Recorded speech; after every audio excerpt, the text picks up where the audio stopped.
Hey, did you know feelings mean intelligence? If you don't cry about something, it can only mean you're stupid, just like this guy over here. I mean, what else can you be if you're not crying for something that is supposed to make you cry? Could it be that you're not falling victim to the emotional manipulation as you are supposed to? No, it's because you're stupid. I cried, you didn't, that makes me smart for getting it, and you are stupid for not getting it. Or it's more likely you were thinking about it and realized it didn't have any actual reasons for making you cry, as opposed to every feel-fag watching these types of series without thinking about them, while being predisposed to cry by watching them. I mean, do you think any of the tens of thousands who worshipped Elfenlied were thinking about the logic of that show? They didn't! That's why they loved it! You can feel sad, happy or angry, but you can't feel smart in the same way you don't think you are emotional. You think you are stupid and you feel you are emotional. You can nag all you want about emotions provoking thoughts, but the thoughts you have do not equal the emotions you have, and I can't believe most of you don't realize that. The sooner you do, the faster you will stop calling stupid anyone who didn't like your feel-faggotry flavor of the season, while you did because your emotions about it fried your brain well enough to make up symbolism of any kind. Did you get them feels? Did you feel what I felt? That shit hit me in the feels so deep. An amazing time to be a Dragon Ball fan right now. I loved every step of the way. I can't wait to see what happens next.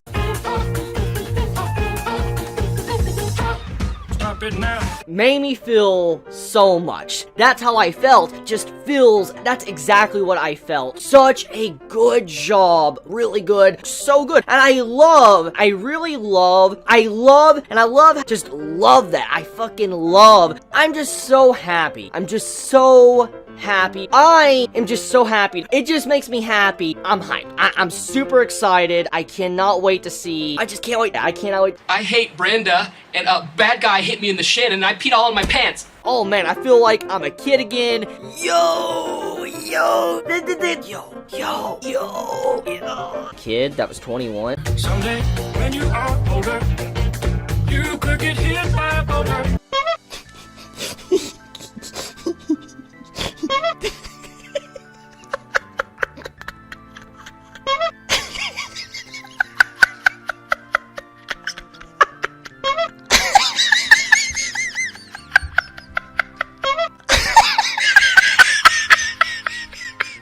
Don't fall asleep.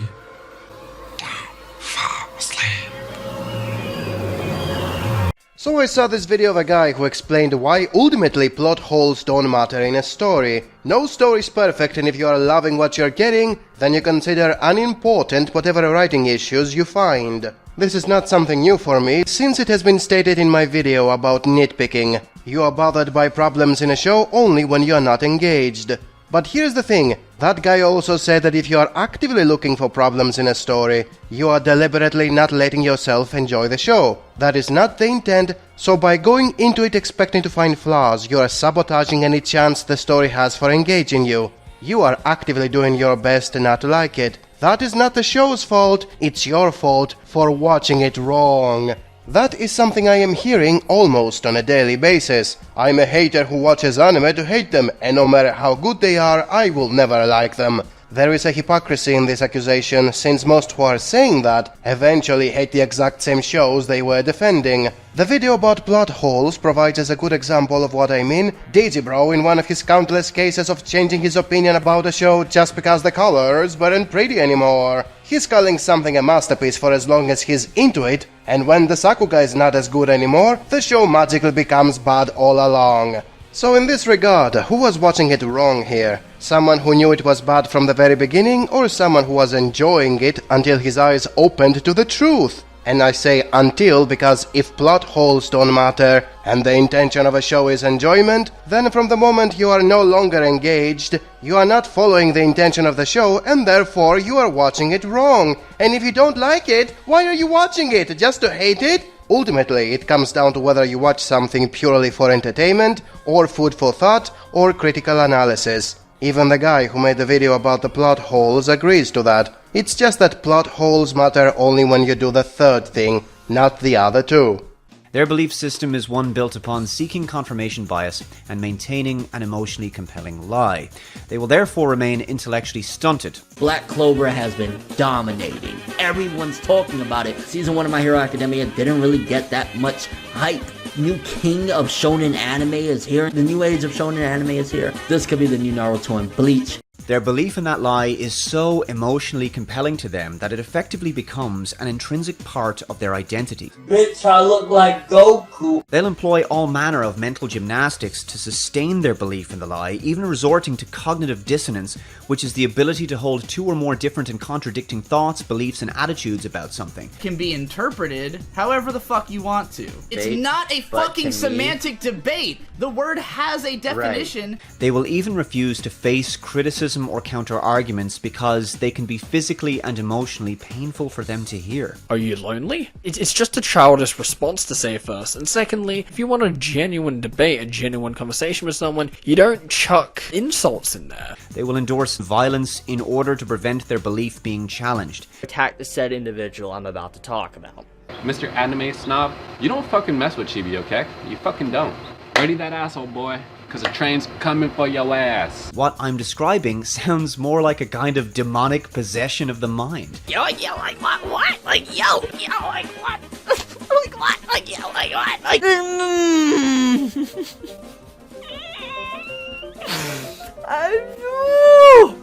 Woo! Oh my god! They must first develop the ability to listen and understand counter-arguments and appreciate the value of skepticism and free thought. I've made many mistakes, And you keep repeating them. I'm working hard to improve that. I don't see it. Are you lone? Counter-arguments made a video about a very low-effort type of slander many are using nowadays, which is self-contradictory and only has the opposite effect than the intended one. It's when someone tries to get you down by telling you, we don't care. Number 1. You obviously care when you say you do not. If you didn't care, you wouldn't bother to say it. Giving no reply would have a better effect, and even then you are only showing your lack of interest. You can still care and you only ignore someone. So either way, it's impossible to prove your statement is true. By default, you care about anything the instant you interact with it. Just by looking at it, it's enough to count as caring. The best you can say is that it doesn't bother you. And even then, there is never going to be complete indifference. Therefore, by saying you don't care, you work against your own intentions. I'm a fucking man-child that defends Fairy Tail. Go ahead, hate on it, I don't care. Fuck every last one of you. I enjoy it, that's all that matters. Number 2. It's extra damaging to your credibility when you use plural. Instead of you being the only one who doesn't care, now it's everybody. Which is a completely dumb thing to say, since it's impossible to know what everybody thinks. Plus, we live at a time of special snowflakes that get constantly offended by everything. How can you possibly believe nobody would care at an age when a simple tweet can trigger thousands of people? So again, by saying nobody cares, you only manage to discredit yourself. We do not care what you think. We don't care what you think. Nobody cares what you think. Nobody. Nobody. Nobody! Number 3. How is saying you don't care disproves whatever the other guy was talking about? You do not contribute in the topic, you do not initiate a debate, you do not correct him, you do not prove him wrong. You are running away from providing an actual answer, or you are harassing everyone involved and ruining the discussion. Why? Because you care so much, you want to end it all by saying the exact opposite of what you are doing. Why do you contradict people? I don't. You tell me you did. I most certainly did not. Oh, I see. I understand you don't contradict people. Yes, I do. Bottom line, if you manage to make someone say, I don't care, you won. Because you managed to make him ridicule himself by running away while contradicting himself. That's the beauty of critical thinking. You don't have to say anything in order to prove how dumb someone can be. They do it on their own by replying and proving the complete lack of valid arguments they have. An argument is a collective series of statements to establish a definite proposition. No, it isn't. Yes, it is. It isn't just contradiction. Look, if I argue with you, I must take up a contrary position. Just contradiction. No, it isn't. Yes, it is. It is not. It is. You just contradicted me. No, I didn't. Oh, you did. No. You did just then. No, nonsense. So the voice actor of Broly lost his job and his career was ruined because several women reported him for sexual misconduct. Whether he did it or not is not the issue as much as the fact that there was no solid evidence. There was no trial, there were no testimonies, it was just a rabble yelling, everyone assuming stuff and jumping to conclusions. This whole thing reminds me of a twisted version of 12 Angry Men. In case you haven't watched that film, shame on you, because it's amazing. It's about a jury that starts off by being certain the accused is guilty and slowly changing their minds because of insubstantial evidence. They did not prove he didn't do it, they were just unsure if he did it. The last ones to change their mind were the ones who just wanted blood and didn't care about if he really did it or not. But this is not a case of 12 Angry Men, it's a case of Japanese justice, where instead of being innocent until proven guilty, you're guilty and we don't care if you're innocent. Corporations are so afraid of losing their image that they are willing to kick out anyone who is causing negative PR. It doesn't matter if the accusations are true or not, it only matters to maintain their image.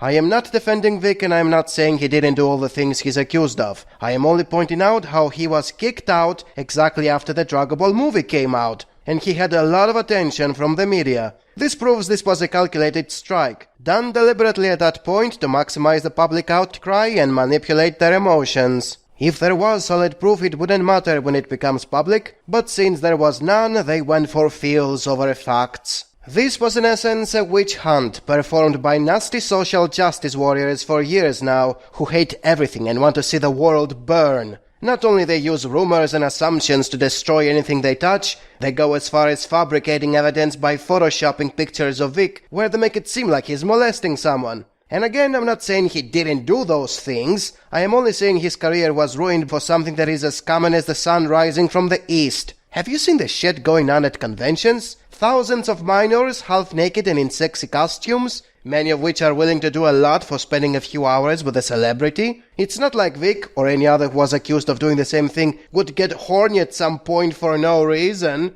I bet you 99% of every famous person in history took advantage of a groupie at least once in his or her life. Some did it many more times than once. Whom can you blame? The famous one for having a healthy sex drive, or the fans for being so gullible and not going to the police immediately afterwards? And trust me, most don't go to the police when they still have solid evidence all over their bodies. They stay silent for decades and they feel like coming out in the open with nothing more than vague testimonies. And since they don't have evidence anymore, they just wait for the moment the targets become popular because of a movie or a song that just came out, and turn the public against them. I'm not saying they shouldn't come out in the open if they were molested, but holy shit, how is this justice when it's all based on speculation and photoshopped images? If you want justice, make sure you can prove your side of the story. Why do you think I clip videos? Because I'm lazy, or because you wouldn't believe me if I was only talking about the bullshit people are saying in their videos? I am not asking for the impossible here. If there is molestation, it's bound to leave a lot of evidence. If you can't do that, you're not going to be any different than Chibi or any other asshole that just sends his brain-dead fanbase to mass flag the videos of anyone they don't like. 90% of the people who are accused of sexual misconduct are proven to be indeed guilty. There is a 90% probability Vic is guilty as well. But this does not mean you're allowed to destroy his career based on probabilities.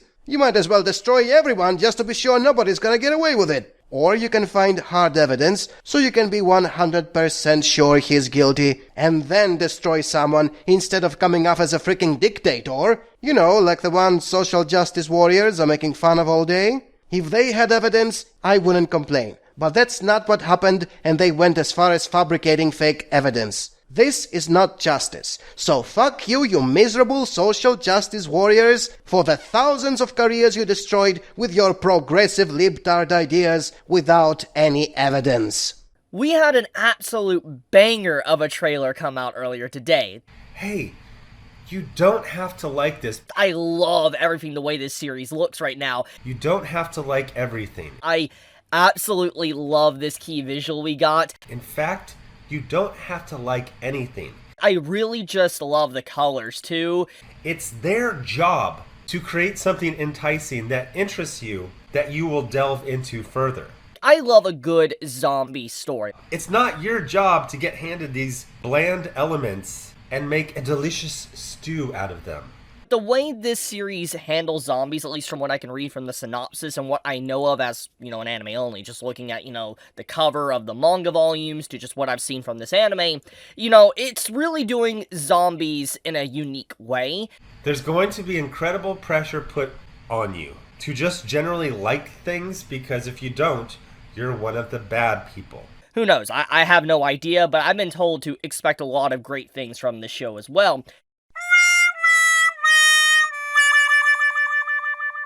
So the whole Vic versus Monica finally moved to court, where we finally get to hear the actual reasons this whole fuss began, which led to the destruction of a man's career and the systematic removal of his contribution from everything he was ever part of. We finally get to hear what was this horrible thing he did that caused the anime industry to pretend he never existed. Here it is. Get ready because it will shock you. Make sure there are no children around to hear this because it's going to scar them for life with how gross it is. Ready? Okay, here's the reason for why so many turned their backs on Vic. Because he ate a jelly bean. That's it. He didn't rape or molest or hit or threaten anyone. He ate a freaking jelly bean and his life was ruined because he triggered the oversensitive feminists who by default are triggered by everything. Such as eating a jelly bean. Holy shit, this actually happened. We stopped fascism from taking over the world. We stopped communism before it killed half of humanity. We prevented the nuclear holocaust that would turn the world into Mad Max. So we can now enjoy peace, freedom of speech, and the ability to destroy people's lives because we get offended by a freaking jelly bean. But wait, there is more. There is another horrible thing Vic did, which is even worse than the jelly bean. He kissed a girl. How dare he? This offends me. It was just a kiss and there was consent, but I'm offended because he's white and male. Let's destroy him. This is literally the society we are living in right now. We sacrificed the Hokuto no Ken setting for this clown world. No wonder males in light novels became sexually impotent. The only way to not be offending to women is to not be a man. Just ignore every waifu around you, no matter how much he wants to be. Because as we all know, men are all one-dimensional evil rapists because they have sex drive. And what a better way to make that clear than to have the hero of your story to be sexually impotent, while the rival is a sex-maniac pedophile? Yeah, that's what counts as good characterization nowadays. Neutered soy boys equals good. Men with penis equals evil and must be destroyed over a jelly bean.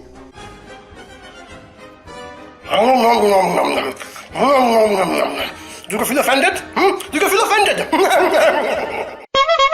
You don't have to like everything. I got a really stupid example for you today. A guy was surprised with how the protagonist in Shield Hero did not join the bad guys despite them treating him better than most of the country. I mean, if you're treated nicely by someone, it can only mean you should join him because he's being nice to you.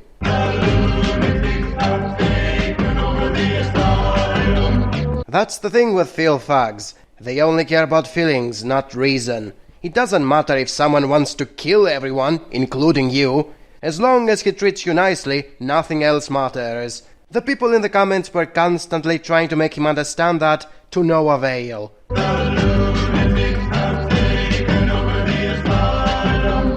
It doesn't matter if joining the bad guys contradicts your objectives. It doesn't matter if by joining the bad guys, you become one as well. As long as they treat you nicely, who gives a shit about what you want, or all the people you will kill because you are now siding with mass murderers?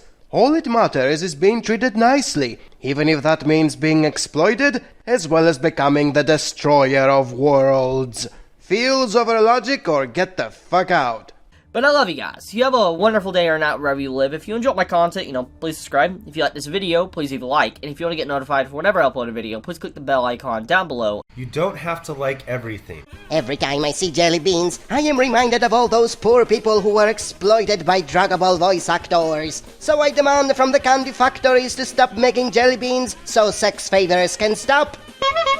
Every time I see Fire Force, I am reminded of all those poor people who died in KyoAni. So I demand from the animation industry to cancel Fire Force and burn all its copies, so no more buildings will be set on fire. Every time I see clowns, I am reminded of all those poor people who died in shootouts. So I demand from the President of the United States to make clowns illegal so the gun problem of America can finally stop. Every time I see Demon Slayer, I am reminded of all those poor people who suffered during Imperial Japan. So I demand from the jewelry industry to stop making earrings so Japan can finally make everyone forget their history. A psychologist once told me that all I have to do is look myself on a mirror. I did that and I saw jelly beans and fire force and clowns and Demon Slayer. So I smashed the mirror and the problem was fixed. Everyone, smash your mirrors so they won't trigger you and keep destroying everything you look at. You don't have to like everything. Some time ago, Vic Mignogna sued the voice actors who ruined his career with no evidence, but the court dismissed his case because it was their right to freely say whatever they want. So basically you can ruin a man's life with lies and then get away with it by labeling it free speech. Holy smokes, if you can do that with lies, imagine what you can do with truths. Such as this tweet I have here, which I want all of you to retweet. It's my right to say whatever I want and get away with it. It's not like words can hurt anyone. Come see a real nigga. I'm gonna show you how I got that criminal record. Come find out why I went to prison. I'm gonna show you what real Crips do. I'll shoot your whole block up just to find you. I'm gonna contact one of my boys in the morning, and I'm gonna get everything I need. I'm gonna strap up all the clips and everything you want and show it all. You think these crazy school shooter motherfuckers are a problem? You ain't seen nothing yet. I'm gonna show you a real problem. 4343 Comet Trail, Dixon, Tennessee, 37343. Now, anybody who think I'm a hoe, that's my real address. Come see me. You know that nigga gonna show up with the FBI, right? Come see me.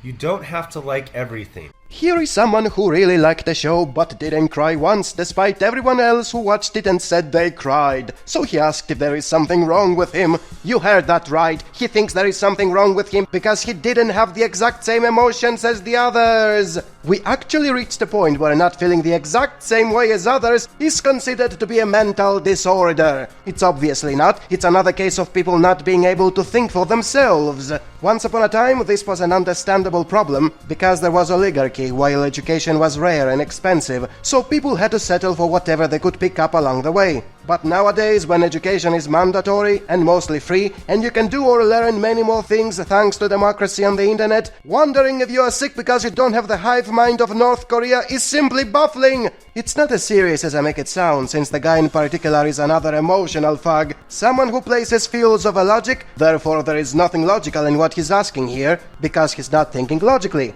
He was expecting to cry and didn't, then, based on his expectations, there is something wrong with him. Without, of course, taking into consideration how expectations are affected when you are told how to feel compared to when you are not told. That said, he is another idiot who wants to be part of an echo chamber and assumes that if he didn't cry as much as the others, then he can't be a fan of a specific show. By extension, he's another buffoon who believes something he is told instead of thinking for himself. One Piece editor was moved to tears, broke down crying in tears, broke down crying in tears. I need that chapter yesterday now. What do you guys think, people? Oh! What the hell happens to make that editor cry? It's gonna be legendary. I can't freaking wait. Luffy farted in this chapter and the editor says, yes, I cried. It's that bullshit mentality that creates toxic communities. Since the moment you say something that differs from whatever the fanboys of a show feel, believe blindly, and demand from you to also feel and believe, you are attacked as a hater. And that is why you should never place your emotions over logic, and why you should never condition yourself to think in certain ways just because a bunch of crybabies told you so.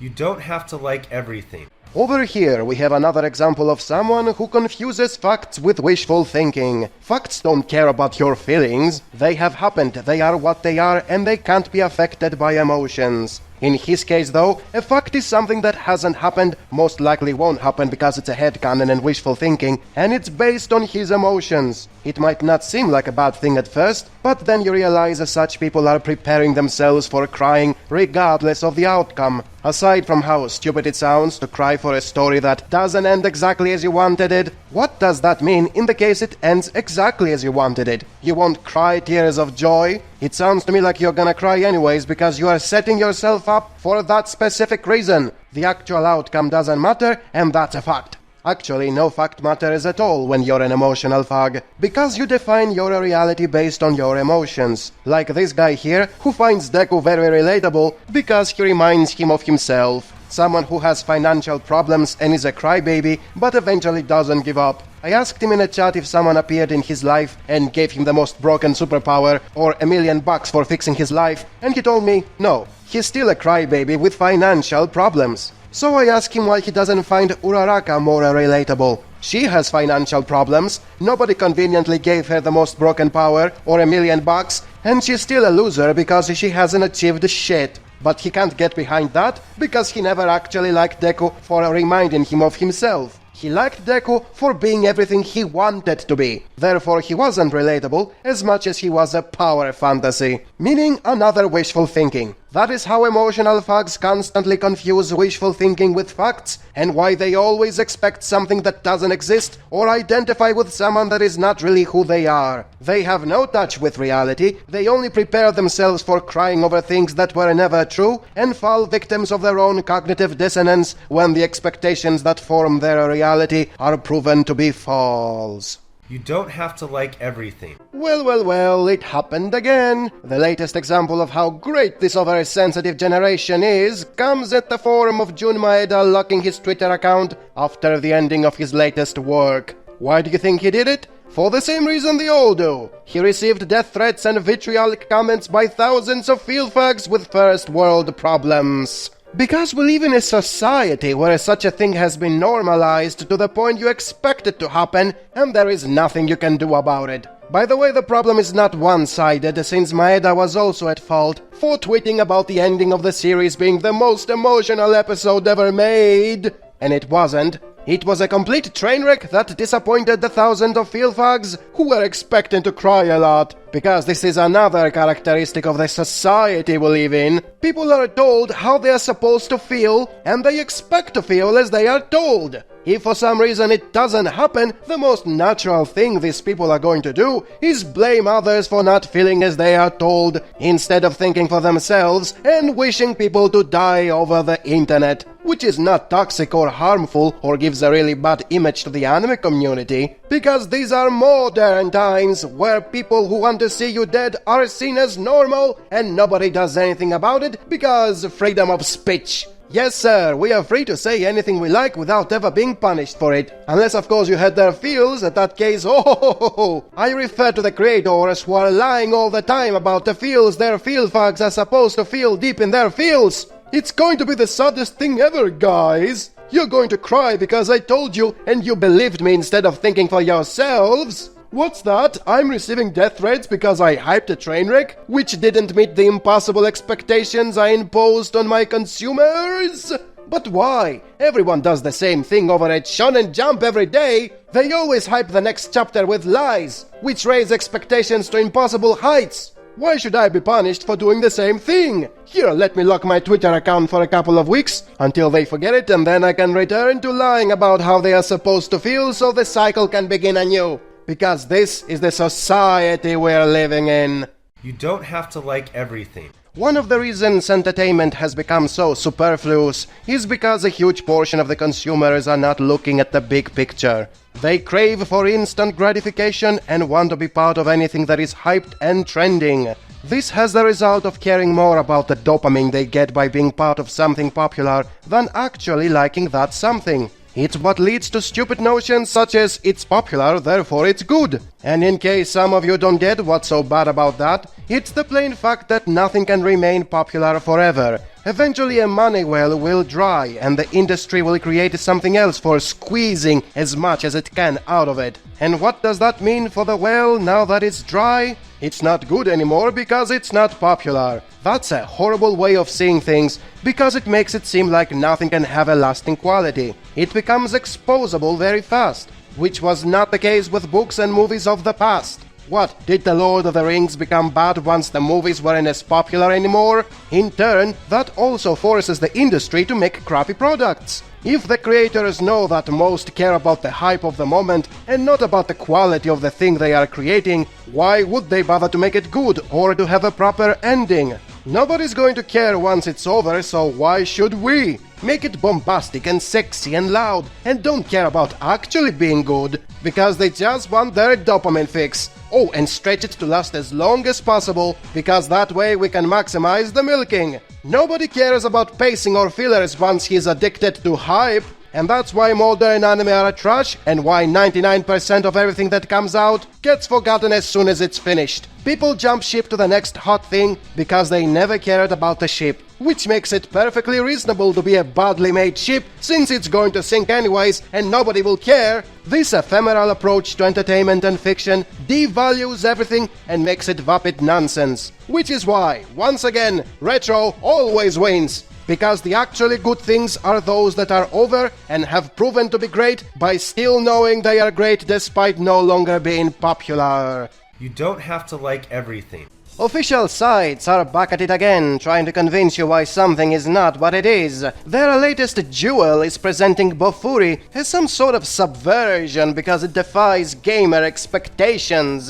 The nut logic they're using in their defense is how people who have no idea how to play a game can still have fun by not knowing how to play it. I mean, isn't that the point of a game? You're supposed to have fun, not to ruin your mental health in trying to win. So what if you're not playing it seriously? If you're having fun, then it's all fine. Yes, indeed. What can possibly go wrong in a massive multiplayer game where people are trying to play the game while a few individuals are breaking their immersion by acting out of character, or when they are breaking the balance of the game by not playing it the way they should? You're not ruining the game for everyone if you're having fun. And this is the big lie that the article is telling you. Having fun while not playing the game as intended is something that works in single-player games only. In MMOs, the behavior of a few individuals can ruin the fun for everyone, because when you are not playing the game as you should, you affect the immersion or the balance, or you mess with the meta way more than you should. It doesn't sound like it's a big deal, but when you exploit the mechanics of the game in a fraction of the time other players have invested years in, then they feel like they are being treated like fools. Therefore, no, your enjoyment of something doesn't give you immunity to the criticism others may have towards you having fun. When you are part of an interactive community, you are not living in a bubble. You cannot do any cringe thing you want that is going against the way you should be behaving and assume the rest should not be complaining because you are just having fun. You are affecting the community you are part of, and if you are not behaving properly, you are destroying its identity. Therefore, fuck your enjoyment. It's not just a game. You don't have to like everything. I was making a lot of videos about the terrible writing of the Shield hero. Whatever I said about that horrible show was indisputable, because it was the truth. Many of those videos received a lot of negative reception by the fanboys of the show, not because they had some way to refute what I said,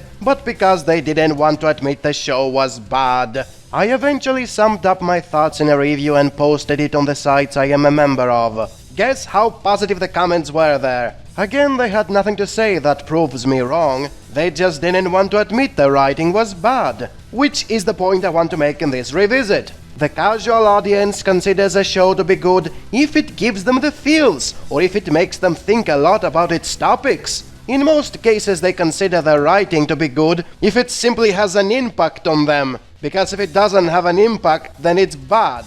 So when someone comes and mentions indisputable facts about why the writing is not good, they have a hard time accepting that, because it makes it seem like whatever happy feelings or deep thoughts they had about that show were fake and that they were fools for liking it. Which doesn't make any sense to someone like me, whose entire channel is about talking about bad anime and good writing. I don't have to like a show so I can talk about it, and I sure as hell don't get offended when someone doesn't like one of my favorites because he didn't feel the same or had different thoughts about it. I mean, I am gonna make fun of him for all the stupid shit he's going to say about them, but I definitely won't behave like I don't need to justify my claims with something other than my emotions. Good writing is not defined by the amount of things I wrote about something, and definitely not by the amount of theories I made up and the mental gymnastics I used for justifying them. It is defined by how well it follows the gold standards.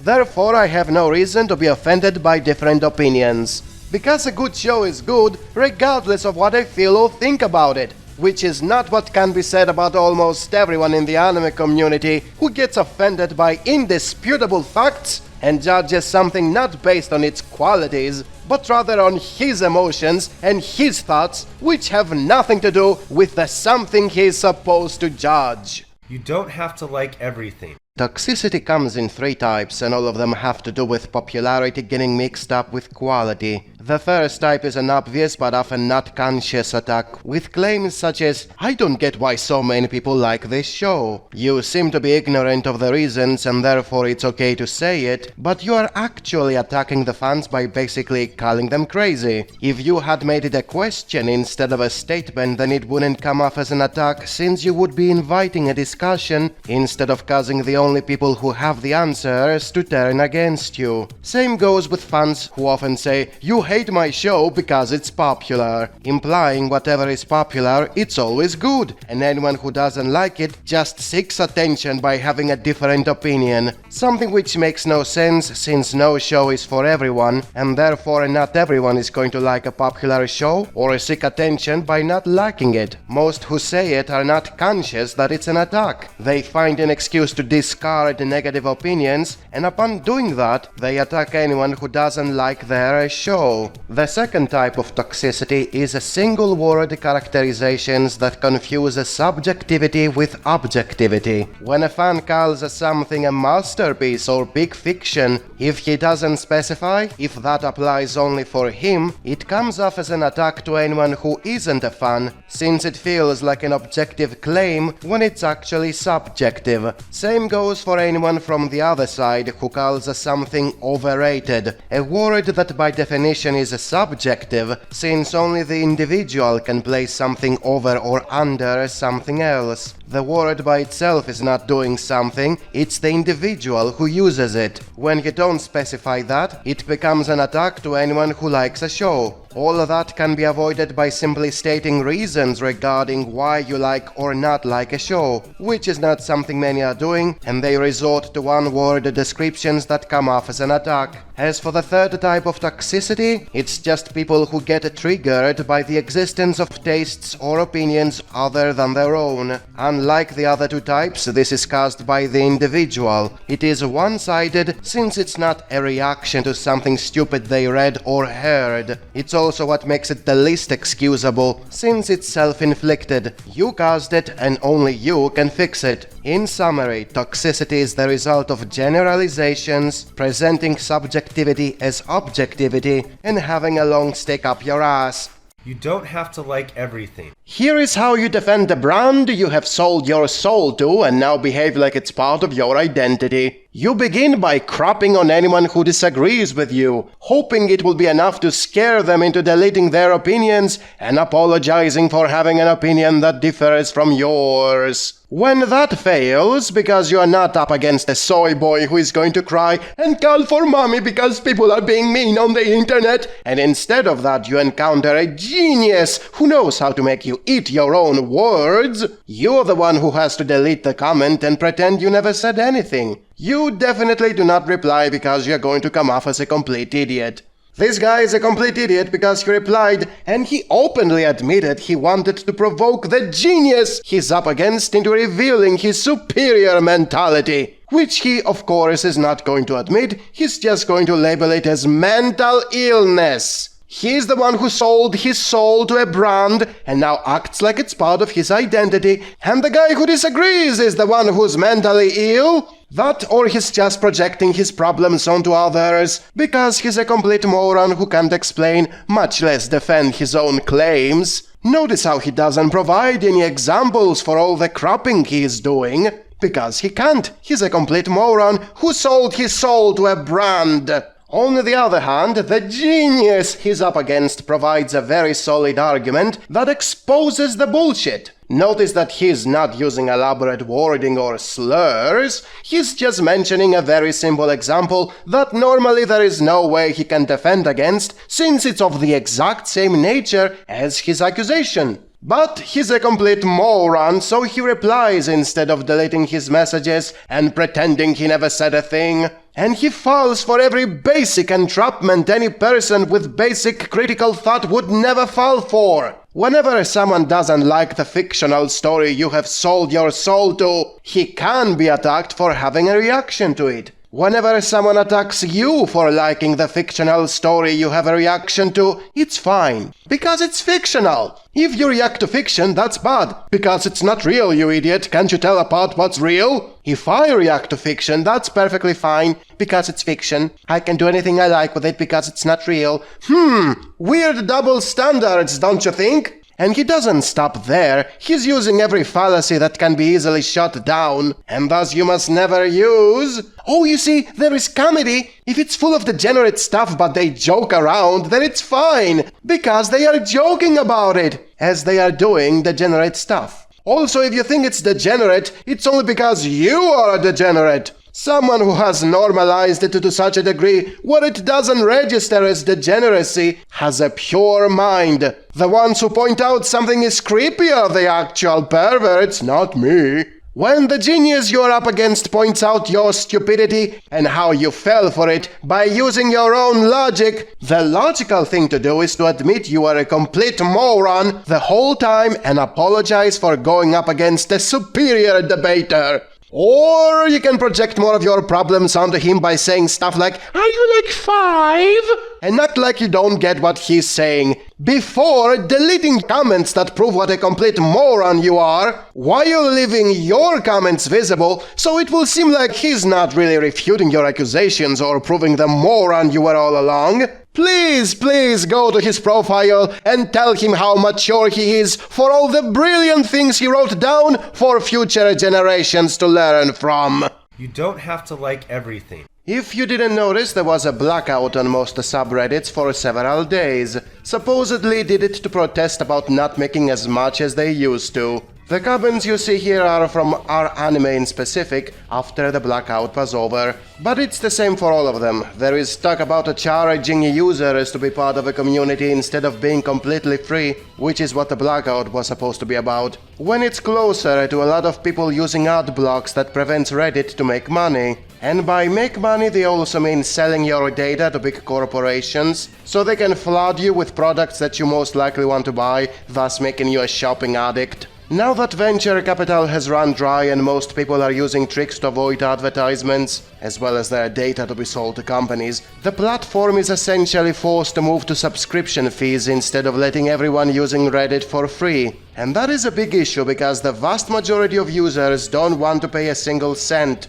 They would rather move to a different platform which is still small and free. Furthermore, freedom of speech has been censored a long time ago, with every subreddit moderator essentially blocking anyone they don't like because he's not being positive 24/7. That's what they did with me. I am banned from our anime since 2012. The reason is, I didn't like Sword Art Online. I thought it was complete garbage. Almost everyone would agree with me today, but back then this was not a popular thing to say, so off you go, that anime snob, we don't want you here. It's the usual message you get when something you said gets removed because it doesn't keep a community safe, civil and true to what it's essentially about. An echo chamber where everyone has to agree with everything, be bombarded with products to consume and to be excited for more products. So from these comments you see here, you essentially see the users protesting against the protests by saying, you were silencing us for years and now you want us to pay for continuing to silencing us.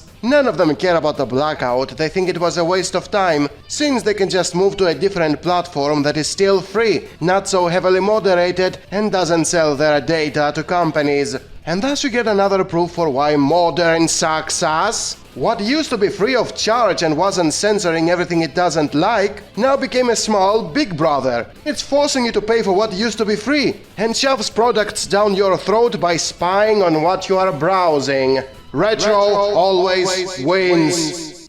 You don't have to like everything. The anime I am looking forward to next season are Rurouni Kenshin and Bastard. Why? Because they are remakes of anime I liked a lot when I was a young adult. I will watch them knowing that they no longer have the same appeal as back then. Nobody will like Rurouni Kenshin because the mangaka is a pedo, and nobody will like Bastard because it's just another mindless action flick. Back when I watched it, it was the most amazing thing ever. Now it's just another action anime with problematic sexual harassment. Plus it's all coming out at once, so there is not gonna be any hype. Meanwhile, Chibi's crying on screen again because they announced a remake of Spice and Wolf. You know, that furry show that made him buy several naked hollow wall scrolls? He's excited about it because it was the first light novel he read as a kid, despite still being a kid, and despite knowing close to nobody's going to give a shit about it. It's not relevant anymore, people moved on to other waifus.